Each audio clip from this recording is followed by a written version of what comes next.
কল্পনা করুন একটি দেশ যার হাতে তেল আছে, মিসাইল আছে, আর এখন যুদ্ধ জিতে নৈতিক শক্তিও আছে। সেই দেশের কাছে এখন পৃথিবীর সবচেয়ে ব্যস্ত সমুদ্রপথের চাবি। তার ব্যাংক অ্যাকাউন্টে পড়ে আছে $100 বিলিয়ন বেশি, যা বিশ্বের বিভিন্ন দেশে জব্দ। আর সেই টাকা ছাড়িয়ে নেওয়ার দর কষাকষিতে সে এখন মুখোমুখি বসেছে স্বয়ং আমেরিকার সঙ্গে। দেশটার নাম ইরান।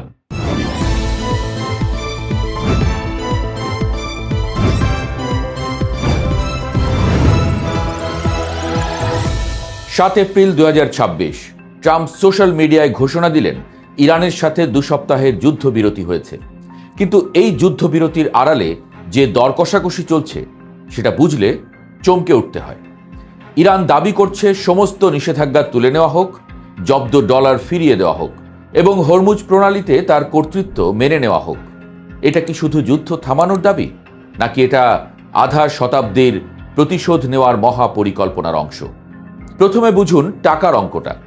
বিদেশে ইরানের জব্দ সম্পদের পরিমাণ প্রায় 100 থেকে 120 বিলিয়ন ডলার। বাংলাদেশি টাকায় বললে 11 থেকে 13 লাখ কোটি টাকা। চীনে 20 বিলিয়ন, ভারতে 7 বিলিয়ন, ইরাকে 6 বিলিয়ন। এগুলি সব তেল বিক্রির টাকা, যা দশকের পর দশক ধরে স্যাংশনের কারণে ইরানের হাতে পৌঁছায়নি। এখন চিন্তা করুন, এই টাকা একবারে ছাড় পেলে কি হবে? ইরানের মুদ্রা রিয়াল শক্তিশালী হবে, আমদানি বাড়বে, জীবনযাত্রার মান উন্নত হবে, বিদেশি বিনিয়োগ আসবে। আর তেলের নিষেধাজ্ঞা উঠলে ইরান দিনে 2.5 থেকে 3.8 মিলিয়ন ব্যারেল রপ্তানি করতে পারবে। বছরে অতিরিক্ত 20 থেকে 50 বিলিয়ন ডলার আয় হবে। অফার দিয়ে কম দামেও তেল বেচতে হবে না। ইরান এখন এমন একটি দেশ যার হাতে তেল আছে, ডলার আছে, মিসাইল আছে, আর হরমুজ প্রণালীর নিয়ন্ত্রণ তো আছেই। সে শুধু মধ্যপ্রাচ্যের নয়, হবে সারা বিশ্বের অন্যতম পরাশক্তি।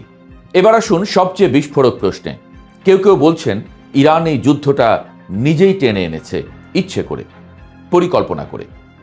তর্কটা এরকম: স্যাংশন থেকে মুক্তি পেতে হলে আমেরিকাকে টেবিলে আনতে হবে, আর আমেরিকাকে টেবিলে আনতে হলে এমন পরিস্থিতি তৈরি করতে হবে যেখানে আমেরিকার নিজেরই লোকসান হচ্ছে। হরমুজ প্রণালী বন্ধ করে দিয়ে ইরান ঠিক সেটাই করেছে। হরমুজ প্রণালী দিয়ে বিশ্বের 1/5 তেল এবং গ্যাস সরবরাহ হয়। প্রণালী বন্ধ হলে বিশ্বজুড়ে জ্বালানি সংকট, আর সেটা আমেরিকার জন্যই সবচেয়ে বড় মাথা ব্যথা। যুদ্ধ শুরুর পর থেকে হরমুজ দিয়ে জাহাজ চলাচল 95% কমে গেছে। এই পরিস্থিতির সাথে যোগ করুন আরও একটা ঘটনা। 28 ফেব্রুয়ারি 2026 সালে ইসরায়েলি বিমান হামলায় সর্বোচ্চ নেতা আয়াতুল্লাহ আলী খামেনি নিহত হন। কিন্তু ভাবুন, তার এই মৃত্যু ইরানকে ভাঙেনি, উল্টো এক করে দিয়েছে। ধর্মীয় রাষ্ট্রে সর্বোচ্চ নেতা যখন শহীদ হন, তখন আর কাউকে জাতীয়তাবাদের কথা বলে জাগাতে হয় না, নিজেরাই জেগে ওঠে। যারা এই তত্ত্ব মানেন তারা বলছেন খামেনির মৃত্যু ইরানের কৌশলগত পরিকল্পনার বিরুদ্ধে যায়নি, উল্টো সেটা ইরানকে এমন একটা নৈতিক অবস্থানে দাঁড় করিয়েছে যেখান থেকে দর কষাকষি করা অনেক সহজ হয়ে গেছে। যদিও কেউ কেউ বলছেন খামেনি নাকি মারাই যায়নি। ইরানের 10 দফার শান্তি প্রস্তাবের সবচেয়ে বড় দাবি হল হরমুজ প্রণালীতে ইরানের নিয়ন্ত্রণ মেনে নিতে হবে। এমনকি ইরান চায় এই প্রণালী দিয়ে যাওয়া জাহাজ থেকে টোল নেওয়ার অধিকার, যা যুদ্ধের ক্ষতিপূরণ হিসেবে দেখছে তেহরান। আমেরিকা বলছে এটা সম্পূর্ণ অগ্রহণযোগ্য। ট্রাম্প ইতোমধ্যে নৌ অবরোধ ঘোষণা করে দিয়েছেন। কিন্তু বাস্তবতা হলো, ইসলামিক রেভলিউশনারি গার্ড কোর জানিয়েছে হরমুজে মার্কিন সামরিক জাহাজ ঢুকলে সেটাকে যুদ্ধবিরতির লঙ্ঘন মনে করা হবে। এখন দেখা যাচ্ছে সেই কথা রাখছে ইরান। গুলি চলছে ভারতীয় জাহাজের দিকেও। বিশ্লেষকদের মতে এটা শুধু সামরিক নয়, অর্থনৈতিক লিভারেজ। ইরান জানে হরমুজ বন্ধ থাকলে বিশ্বের সরবরাহ শৃঙ্খলে যে ধাক্কা লাগবে তা সামলানো আমেরিকার জন্য কঠিন হবে। এদিকে এই গোটা সংকটে দুটো দেশ চুপচাপ কিন্তু কার্যকরভাবে সক্রিয়: রাশিয়া এবং চীন। ট্রাম্প দাবি করেছেন চীন যুদ্ধবিরতি আলোচনায় ইরানকে টেবিলে আনতে সাহায্য করেছে।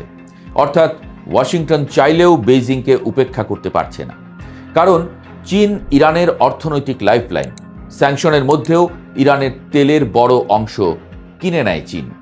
এই যুদ্ধে ইরান জিতলে রাশিয়া, চীন, ইরানের যে প্রভাব তৈরি হবে সেটা পশ্চিমা বিশ্বের জন্য সত্যিকার মাথা ব্যথা। তিনটি দেশ মিলে একটা বিকল্প বিশ্ব ব্যবস্থার স্বপ্ন দেখছে, যেখানে ডলার একমাত্র মুদ্রা নয়, আমেরিকা একমাত্র পরাশক্তি নয়। তাহলে আলোচনা কোথায় দাঁড়িয়ে? ইসলামাবাদে 21 ঘন্টার আলোচনা কোনো চুক্তি ছাড়াই শেষ হয়েছে। মূল বাধা দুটো: পারমাণবিক সমৃদ্ধকরণ কতদিন বন্ধ থাকবে এবং জব্দ সম্পদ কতটা ছাড়া পাবে। ইরানের পররাষ্ট্রমন্ত্রী আরাঘুচি বলেছেন, চুক্তির মাত্র কয়েক ইঞ্চি দূরে ছিলেন তারা, কিন্তু আমেরিকা শেষ মুহূর্তে গোলপোস্ট সরিয়ে দিয়েছে। যুদ্ধবিরতির মেয়াদ শেষ হচ্ছে 21 এপ্রিল। পাকিস্তান, তুরস্ক, মিশর সবাই চেষ্টা করছে দ্বিতীয় দফা আলোচনা বসাতে। তাহলে শেষ বিচারে কে জিতছে? আমেরিকা বলছে আমরা জিতেছি, ইরান বলছে আমরা জিতেছি। কিন্তু সংখ্যা দেখুন, ইরান যা চেয়েছিল তার বেশিরভাগই আলোচনার টেবিলে উঠে এসেছে। নিষেধাজ্ঞা প্রত্যাহার, জব্দ অর্থ ফেরত, পারমাণবিক কার্যক্রমের স্বীকৃতি, ইরানের 10 দফা প্রস্তাবে এসবই আছে এবং ট্রাম্প নিজেই বলেছেন এটা আলোচনার উপযুক্ত। অর্ধ শতাব্দী ধরে স্যাংশনের শিকল পরা একটি দেশ যদি এই আলোচনায় জয়ী হয়, তাহলে সে পরিণত হবে এমন একটা শক্তিতে যাকে আর কেউ হালকা ভাবতে পারবে না। তেল, মিসাইল, হরমুজ, $100 বিলিয়ন এগুলো একসঙ্গে ইরানের হাতে এলে বিশ্বের ক্ষমতার মানচিত্র বদলে যেতে পারে। আর সেই পরিবর্তন ঘটবে এমন একজন নেতার রক্তের উপর দিয়ে, যিনি প্রথম দিনেই শহীদ হয়ে গিয়েছিলেন। চুক্তি হবে কিনা, যুদ্ধ আবার শুরু হবে কিনা, সেটাই এখন সবচেয়ে বড় প্রশ্ন। 21 এপ্রিলের আগেই হয়তো উত্তর মিলবে। তবে একটা বিষয় পরিষ্কার, আগের সেই ইরানকে আর কখনোই পাবে না বিশ্ব। নতুন ইরানের নাম নিতে হলে তার আগে পরাশক্তি শব্দটা বসাতেই হবে।